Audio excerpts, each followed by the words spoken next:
सबसे पहली चीज तो बीसीसीआई को इस चीज को एक्सेप्ट ही नहीं करना चाहिए था कि पाकिस्तान के साथ मैच इंडिया करे। ये बहुत बड़ी हमारे ही देश में लोग गलती कर रहे हैं इस चीज को एक्सेप्ट करके। बीसीसीआई की इमोशंस मुझे लगता है ही नहीं उन 26 परिवार की तरफ। वो 26 परिवार, उसके बाद ऑपरेशन सिंदूर में मारे गए जवान, इन सब की मौत आपके लिए कोई फर्क नहीं है। इन सब की शहादत आपके लिए कोई मत वैल्यू नहीं रखती। शायद इसलिए क्योंकि आपके घर से कोई नहीं गया। बीसीसीआई के जितने भी लोग हैं उनकी फैमिली से कोई नहीं गया, इसलिए कोई नहीं बोल रहा, शायद इसलिए कोई रिएक्शन नहीं दे रहा। दूसरी चीज, ये क्रिकेटर्स हमारे कहाँ सो रहे हैं। सबसे ज्यादा अगर बोला जाता है कि नेशनैलिटी है किसी में तो क्रिकेटर्स में होती है, जितना मैंने सुना है, जितना मैंने समझा है।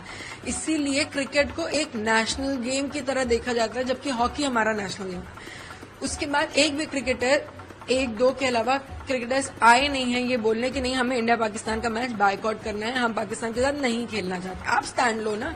बीसीसीआई की इतनी हिम्मत थोड़ी ना है कि आपके ऊपर बंदूक रख के आपको गेम खिलवा देगी। आप स्टैंड लीजिए अपने देश के लिए, वो भी नहीं ले रहे हैं। उसके बाद मैं ये लोगों से, आप सबसे, जो स्पॉन्सर्स इस गेम को स्पॉन्सर कर रहे हैं, जो टीवी चैनल, सोनी चैनल इसको दिखा रहा है, मैं उन सब से पूछना चाहती हूँ, आपके अंदर इंसानियत, आपके अंदर आपके 26 लोगों के लिए जो नेशनैलिटी है वो खत्म हो चुकी है। क्योंकि स्पॉन्सर्स तो मिल ही गए इन लोगों को। सोनी ने इसको दिखाने के लिए एग्री भी किया है। ऊपर से इतना प्रचार चल रहा है, इतना ज्यादा उस चीज को लेके दिखा रहे हैं कि ये इंडिया पाकिस्तान, ऑपरेशन सिंदूर के बाद इंडिया पाकिस्तान का पहला मैच है। दिमाग खत्म है आप लोगों का, इमोशंस खत्म है। आप अपने नेशन के लिए आप कुछ करना ही नहीं चाहते हो, आपके अंदर कुछ बचा ही नहीं है। आप एक छोटी सी बात समझिए, आपके साथ आपका पड़ोसी लड़ लेता है तो आप बात नहीं करते हो उससे। आपके पड़ोसी मुल्क ने आके आपके देश में घुस के आपके लोगों को हिंदू पूछ के मारा है और आप उसकी शक्ल देख के उसके साथ एक मैच खेलोगे।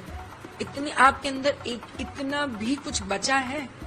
मर चुके, आंख का पानी खत्म है, इन लोगों का कुछ नहीं बचा है। शायद ये टॉपिक मैं समझ पा रही हूँ और ये नहीं समझ पा रहे हैं। मैं 28 साल की हूँ और मुझे इतना समझ में आ रहा है कि इस मैच से जितना भी रेवेन्यू बनेगा, क्योंकि आखिर में ये बात पूरी पैसे की बनती है, जितना भी इस मैच से रेवेन्यू बनेगा, ये रेवेन्यू किस चीज के लिए यूज होगा? सिर्फ और सिर्फ पाकिस्तान इसको टेररिज्म में यूज करेगा। क्योंकि पाकिस्तान में आया हुआ 1 रुपए मात्र टेररिज्म में जाता है। वो देश सिर्फ आतंकवाद देश है। जब आपको ये बात पता है, जब आपके देश में इतनी बार टेररिज्म अटैक हो चुका है, तो आप उस देश के साथ मैच खेलोगे, आप उन्हें रेवेन्यू दोगे, आप उन्हें फिर तैयार करोगे कि वो आके हमें दोबारा मारें, हमारे देश में दोबारा घुसें, दोबारा मारें, क्योंकि मजबूत करोगे ना आप उन्हें। मुझे नहीं समझ में आता क्यों।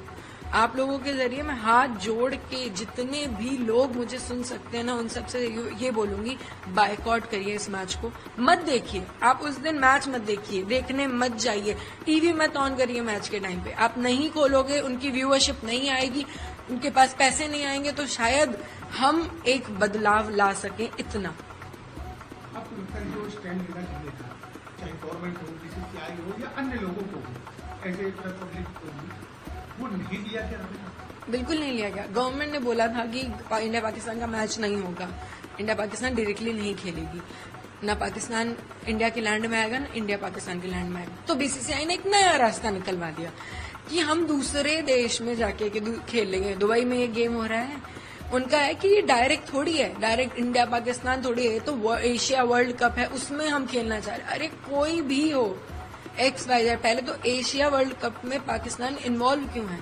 क्या उनको समझ में नहीं आ रहा कि पाकिस्तान अब ग्रे जोन में जाना चाहिए? क्यों कोई भी देश पाकिस्तान को अलाउ करता है इस सब चीजों के लिए? क्या आप पीड़ित नहीं हुए हो पाकिस्तान से? कौन सा देश बचा है जो टेररिज्म से पीड़ित नहीं है? उसके बाद आप पाकिस्तान को अलाउ कर रहे हो कि एशिया वर्ल्ड कप में खेलेंगे, एंड फिर हमारा बीसीसीआई उसे एक्सेप्ट कर रहा है कि वो हिंदुस्तान के साथ खेलेंगे, इंडिया के साथ खेलेंगे। क्यों? पता नहीं। शायद उनको मैं नहीं रोक पाई, जबकि मैंने आप ही लोगों के जरिए पहले भी बोला था कि ये मैच नहीं होना चाहिए। बीसीसीआई को मैंने रिक्वेस्ट करी थी कि ये मैच नहीं होना चाहिए। शायद मेरी आवाज उन तक नहीं पहुंची, लेकिन मेरी आवाज शायद आपके जरिए नॉर्मल लोगों तक पहुंच सके, जो मुझे रोज सुन पाते हैं, कि प्लीज बायकॉट करिए इस मैच को। और शायद हमारे पास कोई रास्ता बचा नहीं बायकॉट के अलावा। आप देख रहे हैं इम्पैक्ट भारत।